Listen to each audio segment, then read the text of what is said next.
Yeah, see, I don't My think that I think that for quite a while now, this has not been about consciousness raising. That's been irrelevant. That was important 2 or 3 years ago when there weren't enough people, but there've been enough people to be critical mass, to be funding the crowdfunders, to be writing letters to MPs, all that sort of thing, to have a movement, to have support for women and men, of course. I mean, there's people like Graham, of course, as well, who've got their necks stuck out on this. We can't win this by saying, there's 60x million people in this country and we've got to persuade all of them or a great majority of them. We've got to get through to the decision makers. And in the yes, meantime, while we're trying to get through to the decision makers, we have to try to limit the harm. And that means reducing or keeping down the number of people who transition. And that's for two reasons. One of them is that every one of those people is a person who's been damaged.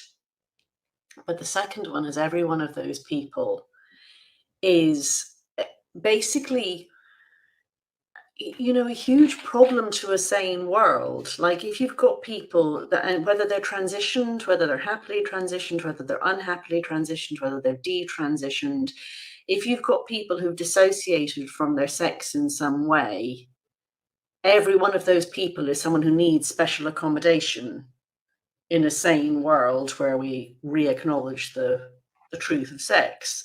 And I mean, the people who've been damaged by it, the children who've been put through this, those people deserve every accommodation we can possibly make.